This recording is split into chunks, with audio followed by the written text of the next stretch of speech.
सीधी सादी भोली भाली। कंस ने जब इनको देखा तो कंस बोला, तुम पांचों कहां जा रही हो? जवाब दिया, हम गोकुल से आई है, मथुरा नगरी में दही बेचने को आई। अच्छा, तुम दही बेचने के लिए जा रही हो? जवाब दिया, हाँ। दही की मथनिया नीचे रखो। पांचों गोपियों ने डर करके कहा, हे कंसराज, दही खाना चाहते हो तो दही खा लो, आप हमको क्यों डर पा रहे हो, क्यों डरा रहे हो? जवाब दिया, दही नहीं।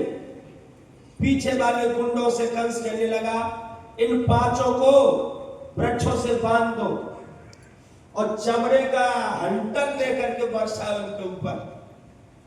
माताओं, बहनों, बेटियों, पांचों निर्दोष बेटियों को उन दुष्टों से जरा भी दया नहीं आई और वृक्षों से बांध दिया। लड़कियां आधी झुकी, बेदर्दी कोड़े बरसाने लगे, बदन के कपड़े फट फट के उड़ उड़ के गिरने लगे, बदन में से खून के फव्वारे छूट गए, लड़कियों का बदन नीला पड़ गया, बेहोश हो गई लड़कियां। तो कंस ने हाथ उठा दिया, ठहर जाओ। माताओं, बहनों, बेटियों, किसी तरह से गिरती पड़ती ये लड़कियां अपने घरों की तरफ गई हैं। इनके पिताओं ने जब सुना है कि कंस ने हमारी बेटियों की बहुत बड़ी बेइज्जती की है, तो वो बरसाने के जो लड़कियों के पिता थे, वो उग्रसेन की कचहरी में गिर पड़े, त्राहिमाम करने लगे, कहने लगे, हे राजा जी, तुम्हारा बेटा कंस अब रंग में भंग मिलाने वाला है। देखो हमारी बेटियों की क्या दशा की, इनको वृक्षों से बांध करके कोड़ों से मारा। उग्रसेन महाराज ने कंस को बुला लिया और ये कहा कि कंस, तुम मेरे बेटा हो, मेरा खून हो, पराई बहन बेटियों को इस तरह से पीटना तुम्हें शोभा नहीं देता। तुम ही बोलो कंस, तुम्हारी बहन के साथ में कोई ऐसा दुराग्रह दिखाए तो तुम उसे बर्दाश्त कर सकते हो? कंस कहने लगा, मेरे बूढ़े बाप, तुम 60 साल के हो गए हो, 60 साल के, तुम्हारी बुद्धि अब राज का चलाने के योग्य नहीं रही। अब अगर तुम अपनी इज्जत चाहते हो तो ये मुकुट उतार के मेरे सिर पर रख दो, वरना तुम्हारी हड्डी पसलियां धूल में मिला दी जाएंगी, धूल।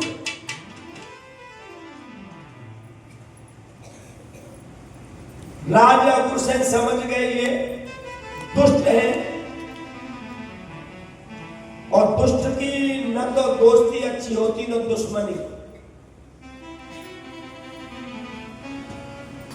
दुष्ट की न तो दोस्ती अच्छी होती न दुश्मनी।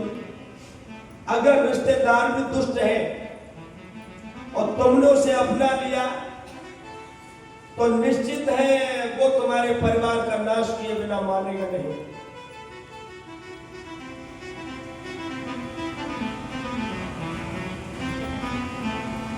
दुष्ट का स्वभाव होता है। वैसे एक बात बताऊं,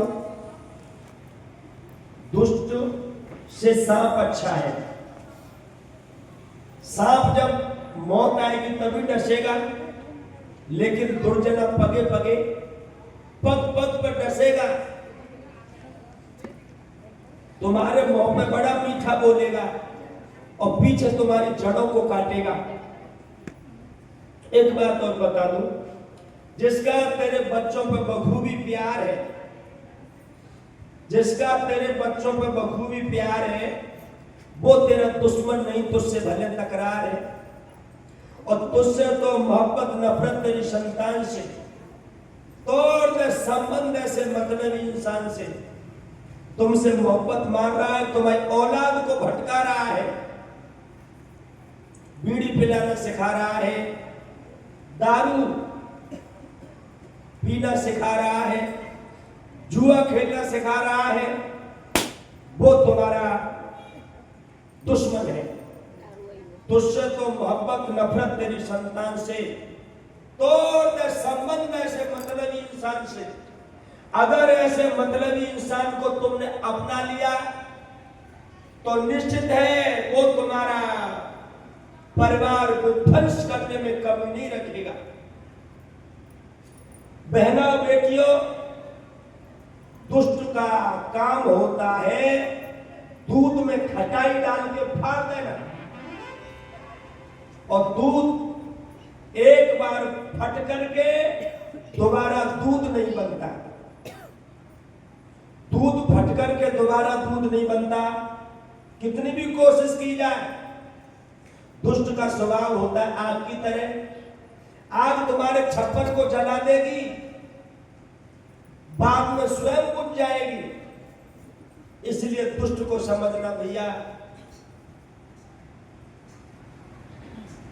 आज राजा गुरुसेन ने समझ लिया कि ये दुष्ट है, अगर मैंने इसको अपना मुकुट नहीं दिया तो ये मेरी बेइज्जती करने में कसर नहीं रखेगा। क्योंकि जो दुष्ट होते हैं न तो उन्हें अपनी इज्जत की चिंता होती और न दूसरों की इज्जत की चिंता होती। इसी तरह से सोच करके राजा उग्रसेन ने अपने पुत्र के माथे पर मुकुट रख दिया।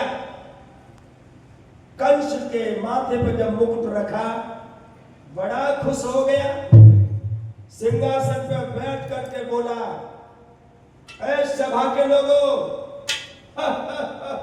मेरे पिता ने हमको बुद्धिमान और बालक समझा तो मुकुट प्रदान कर दिया।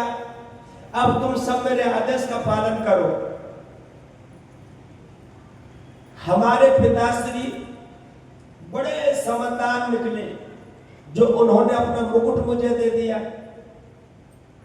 अब ऐसा करो सिपाहियों, हमारे पिताजी का श्रृंगार करो।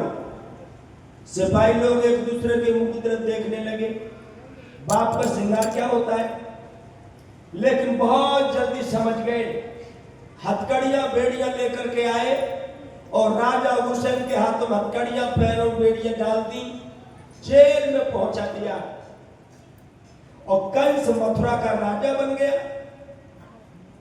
समझ लो बहना बेटियों, कछू तो करेला कड़वा था और वो करेला नीम के पेड़ पे चढ़ गया। जब कंस राजा बना तो क्या हालत हो गई, संत महात्मा को पकड़ पकड़ के जेल में भरने लगा।